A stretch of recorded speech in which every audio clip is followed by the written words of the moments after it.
अल्हम्दुलिल्लाहि रब्बिल आलमीन वस्सलातु वस्सलामु अला सय्यिदिल मुरसलीन अम्मा बाद फ़अऊज़ु बिल्लाहि मिनश शैतानिर रजीम बिस्मिल्लाहिर रहमानिर रहीम अस्सलातु वस्सलामु अलैका या रसूलल्लाह व अला आलिका व अस्हाबिका या हबीबल्लाह अस्सलातु वस्सलामु अलैका या नबीयल्लाह व अला आलिका व अस्हाबिका या नूरल्लाह। মাদানী চ্যানেলের দর্শকবৃন্দ, নতুন একটি অনুষ্ঠান নিয়ে আপনাদের মাঝে উপস্থিত হয়েছি। আজকের আমাদের অনুষ্ঠানের নাম উপদেশপূর্ণ ঘটনা। দর্শকবৃন্দ, এই উপদেশপূর্ণ ঘটনা এখানে আমরা সাহাবায়ে কেরাম, প্রিয় নবী সাল্লাল্লাহু আলাইহি ওয়াসাল্লামের যুগের, আউলিয়ায়ে কেরামদের যুগের বিভিন্ন ঘটনাবলী আমরা শুনব, জানব এবং এই ঘটনাবলী থেকে শিক্ষণীয় কি কি বিষয় অর্জন হয় সে বিষয়গুলো আমরা শুনব এবং আমরা আমাদের জন্য সেই শিক্ষণীয় মাদানী ফুলগুলোকে হৃদয়ের ফুলদানিতে সাজিয়ে রাখার চেষ্টা করব। তো দর্শকবৃন্দ, শুরু থেকে শেষ পর্যন্ত দেখতে হবে যদি আমরা সেই উপদেশপূর্ণ ঘটনাগুলো জানতে চাই এবং তাদের মাঝে সেই সকল শিক্ষণীয় কি বিষয়গুলো লুকায়িত আছে তা শুনতে এবং জানতে চাইলে আমাদের শুরু থেকে শেষ পর্যন্ত শুনতে হবে। আসুন না অনুষ্ঠানের পূর্বে কিছু ভালো নিয়ত করে নিই, কেননা হাদিসে কারিমার মধ্যে রয়েছে নিয়তুল মুমিনি খয়রুম মিন আমালি, মুমিনের নিয়ত তার আমল অপেক্ষা উত্তম। তাই আমরা যখনই কোনো ভালো কাজ করি না কেন, কোনো কিছু শুনি না কেন, আল্লাহ তাআলার ইবাদত বন্দিগি যাই করি না কেন, অবশ্যই সেই ভালো কাজের নিয়ত আমাদের থাকা অত্যন্ত জরুরি। না হয় আমরা তার সওয়াব অর্জন করতে পারবো না। আল্লাহ তাআলা আমাদেরকে ভালো নিয়ত করার তৌফিক দান করুন।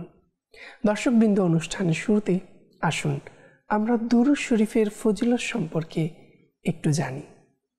আমরা প্রায় দুরূদ শরীফের বিভিন্ন ফজিলত সম্পর্কে শুনে থাকি। আজও শুনব। আল্লাহ পাকের সর্বশেষ নবী হুজুর সাল্লাল্লাহু তাআলা আলাইহি ওয়াসাল্লাম ইরশাদ করেন, আল্লাহুম্মা সাল্লি আলা মুহাম্মাদিন ওয়া আনজিলহুল মাকআদাল মুকাররাবা ইনদাকা ইয়াউমাল কিয়ামা। দর্শকবৃন্দ, যে দুরূদ শরীফটি আমি পাঠ করলাম, ফজিলতের মধ্যে এসেছে যে ব্যক্তি এভাবে এই দুরূদ শরীফটি পাঠ করবে তার জন্য আমার শাফাআত ওয়াজিব হয়ে যাবে। সুবহানাল্লাহ। সাল্লু আলাল হাবিব সাল্লাল্লাহু তাআলা আলা মুহাম্মদ সাল্লাল্লাহু তাআলা আলাইহি ওয়া আলিহি ওয়াসাল্লাম। দর্শকবৃন্দ, দুরূদ শরীফের ফজিলত শুনলাম। আসুন এবার আমরা আমাদের চলে যাব সেই ঘটনার দিকে। আজকের ঘটনা থেকে শিক্ষণীয় অনেক কিছু আমাদের জন্য রয়েছে। আসুন শুরুতেই আমরা ঘটনাটি শ্রবণ করি।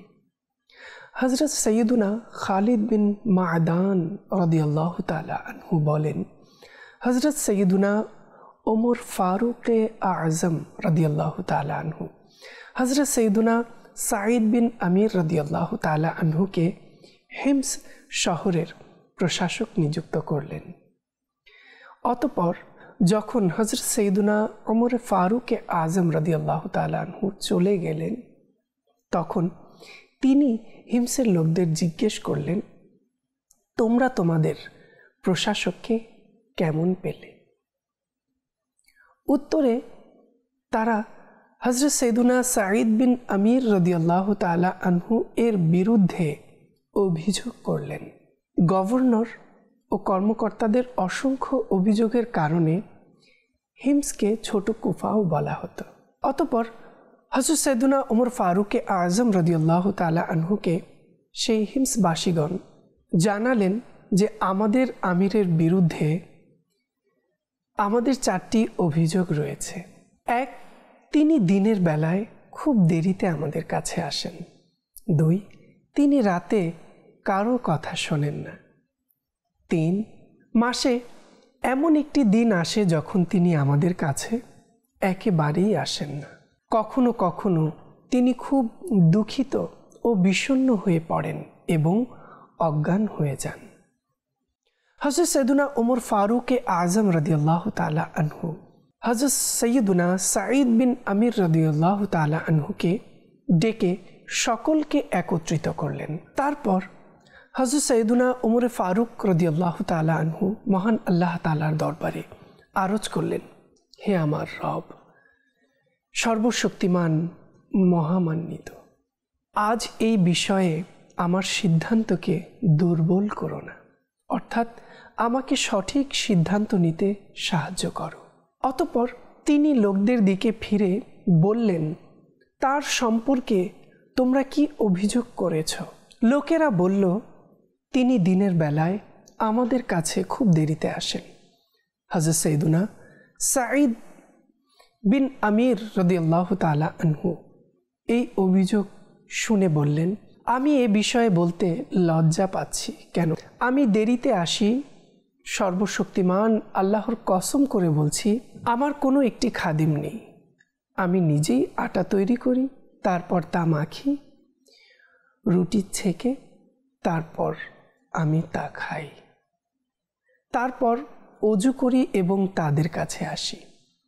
আমার দেরিতে আসার কারণ এটি। হযরত সৈয়দুনা উমর ফারুক রাদিয়াল্লাহু তাআলা আনহুকে হযরত সৈয়দুনা উমর ফারুক রাদিয়াল্লাহু তাআলা আনহু লোকদের জিজ্ঞেস করলেন, আরেকটি অভিযোগ কি? তারা বলল, তিনি রাতে আমাদের সমস্যা শোনেন না। হযরত সৈয়দুনা উমর ফারুক রাদিয়াল্লাহু তাআলা আনহু জিজ্ঞেস করলেন, হে সাঈদ, এই অভিযোগের উত্তর কি? তিনি রাদিয়াল্লাহু তাআলা আনহু বললেন, আমি সৃষ্টির জন্য দিনটি নির্দিষ্ট করে রেখেছি এবং রাতে আমার রবের ইবাদতে মগ্ন থাকি। তারা তৃতীয় অভিযোগ করল এবং বলল, প্রতি মাসে এমন একটি দিন আসে যখন তিনি রাদিয়াল্লাহু তাআলা আনহু আমাদের কাছে একেবারেই আসেন না।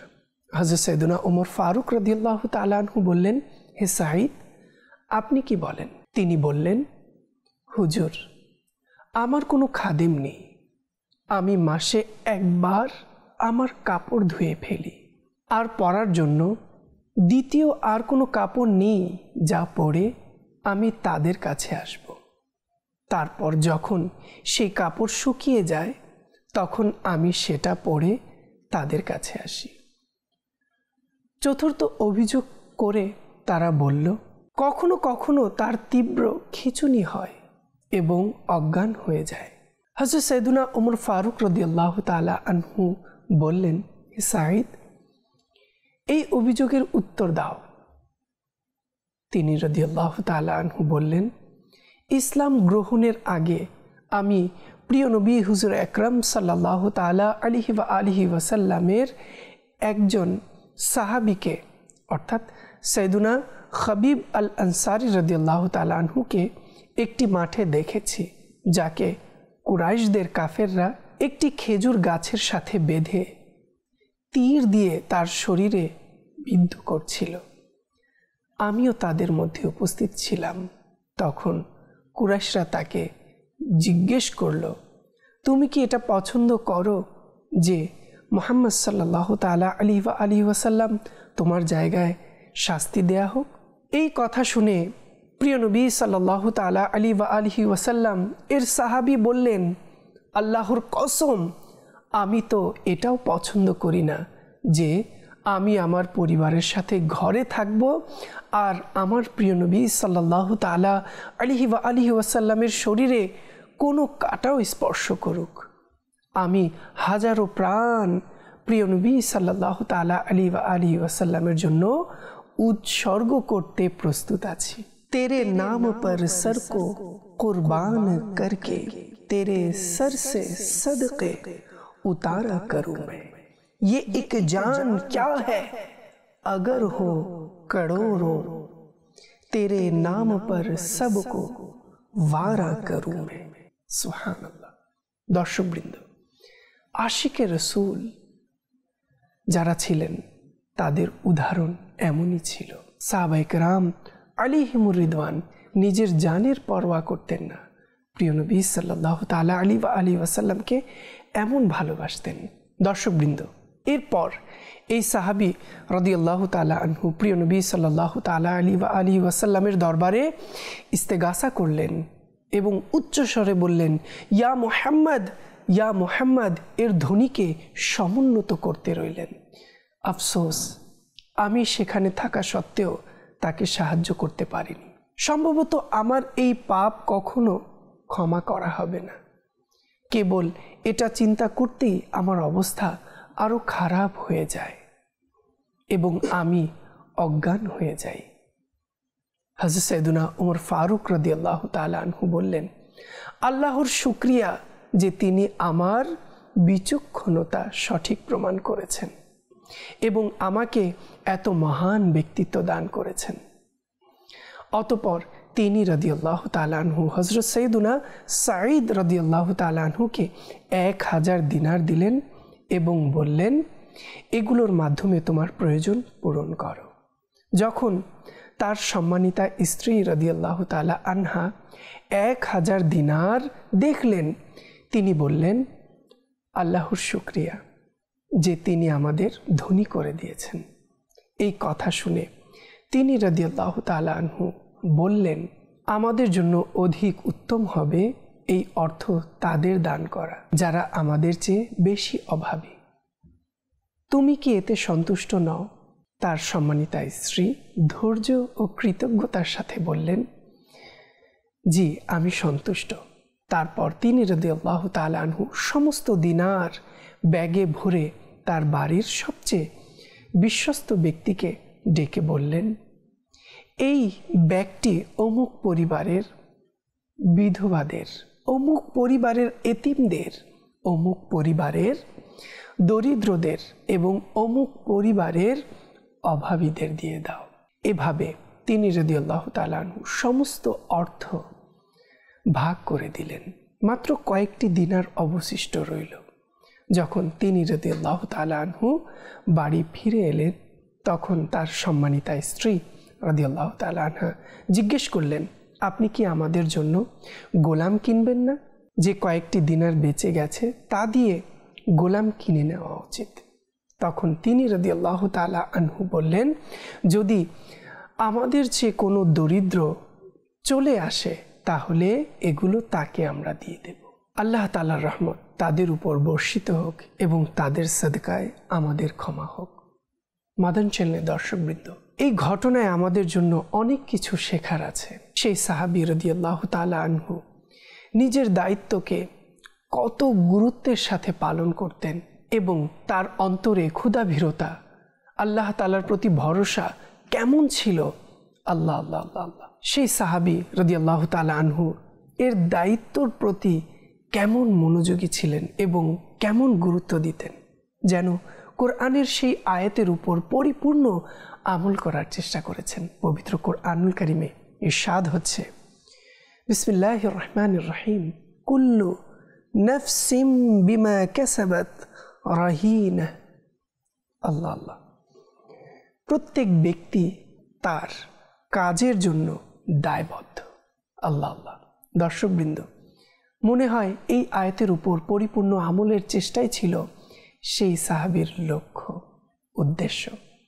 আমরা যদি হাদিসে কারিমার মধ্যে দেখি, প্রিয় নবী সাল্লাল্লাহু তাআলা আলাইহি ওয়াসাল্লাম ইরশাদ করেছেন, বুখারী মুসলিমের মধ্যেও এই হাদিস রয়েছে, কুল্লুকুম রাঈন ওয়া কুল্লুকুম মাসউলুন আন রাইয়াতিহি।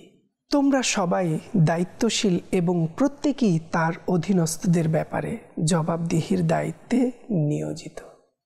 আল্লাহ আল্লাহ।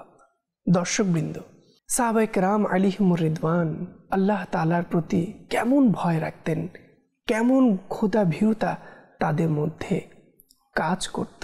যে দায়িত্বের মধ্যে তারা থাকুক না কেন, আল্লাহ তাআলার ভয় অন্তরে রেখে সেই দায়িত্বকে পরিপূর্ণতার সাথে তারা পালন করতেন। আল্লাহ আল্লাহ। আজ আমরা যদি আমাদের দিকে একটু তাকাই দর্শকবৃন্দ, আজ আমরা আমাদের দায়িত্বের ব্যাপারে যার অধীনে কাজ করছি, যে কোম্পানিতে কাজ করছি, সেটা দিনই হোক দুনিয়াবি হোক, আমরা কি তার সঠিকভাবে পালন করার চেষ্টা করছি এবং সঠিকভাবে পালন করে তার পারিশ্রমিক অর্জন করছি? পারিশ্রমিক নিচ্ছি, কোথাও হারামের কোনো কণা কি আমাদের রুজির মধ্যে, আমাদের রোজগারের মধ্যে অন্তর্ভুক্ত হচ্ছে না? তো আমরা এদিকে একটু চিন্তা করি। আমরা যদি কোরআনুল কারীমের মধ্যে আরও কিছু আয়াতের দিকে তাকাই, ইয়া আইয়ুহাল্লাযীনা আমানুত্তাকুল্লাহা হাক্কা তুকাতিহি, হে মুমিনগণ, তোমরা আল্লাহকে যথাযথভাবে ভয় করো। আর সাহাবায়ে কেরাম আলাইহিমুর রিদওয়ানদের মাঝে যেন সেই আয়াতের উদাহরণ খুঁজে পাওয়া যেত। আল্লাহ আল্লাহ আল্লাহ আল্লাহ। এবং তিরমিজি শরীফের হাদিসের দিকে যদি আমরা তাকাই, তাহলেও সেখানে দেখা যায় তুমি যেখানেই থাকো আল্লাহকে ভয় করো।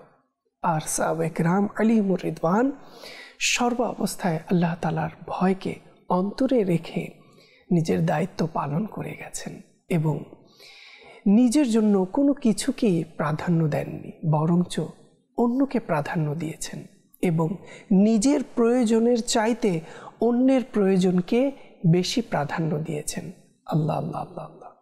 এবং কেননা তাদের মধ্যে ছিল তাওয়াক্কুল, আল্লাহ তাআলার প্রতি সর্বভরসা। সেই ভরসার কারণেই তারা দুনিয়া এবং আখিরাতে সফলকাম হয়েছে এবং সম্মানিত হয়েছেন। সুবহানাল্লাহ।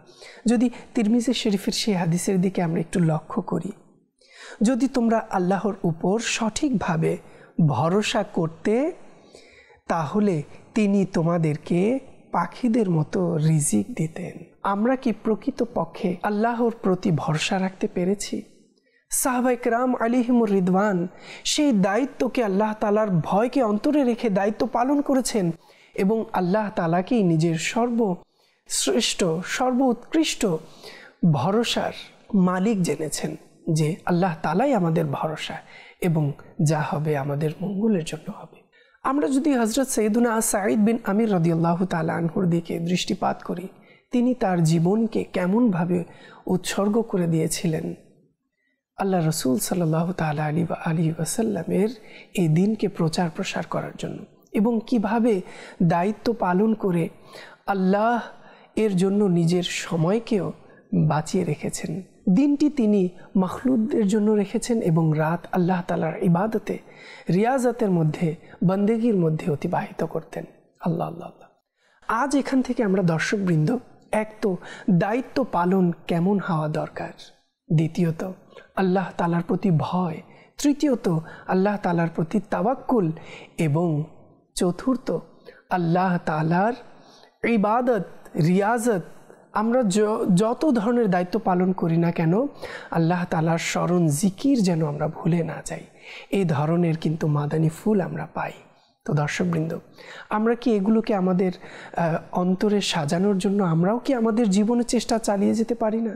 আমরাও কি আমাদের ব্যস্ততার মাঝে আল্লাহ তাআলার ইবাদত বন্দেগী করার জন্য সময়কে বেছে নিতে পারি না? হ্যাঁ, পারি।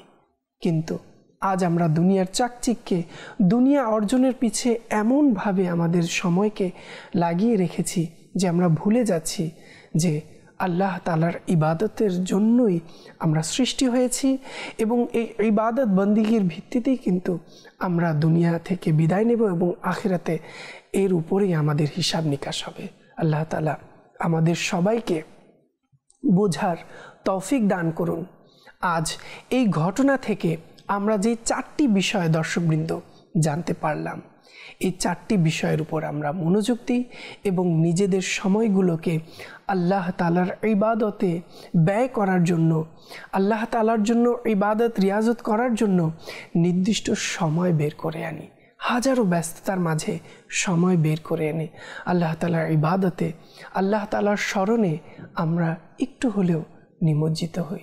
এতে করে হয়তো এই ছোট্ট আমল আমাদের দুনিয়া এবং আখিরাতে নাজাতের উসিলা হয়ে যেতে পারে। আল্লাহ তাআলা আমাদের সবাইকে যা শুনলাম এর উপর আমল করার তৌফিক দান করুন। যে ঘটনাটি শুনলাম এটা স্মরণ রেখে এর মধ্যে যে মাদানী ফুলগুলো আমরা জানলাম, এই মাদানী ফুলগুলোর উপর আমল করার তৌফিক দান করুন। দর্শকবৃন্দ, আজ আমাদের অনুষ্ঠান এ পর্যন্তই। আগামী পর্বের আমন্ত্রণ জানিয়ে আজ এখানেই বিদায় নিচ্ছি। সাল্লু আলাল হাবিব সাল্লাল্লাহু তাআলা আলা মুহাম্মদ সাল্লাল্লাহু তাআলা আলাইহি ওয়া আলিহি ওয়াসাল্লাম।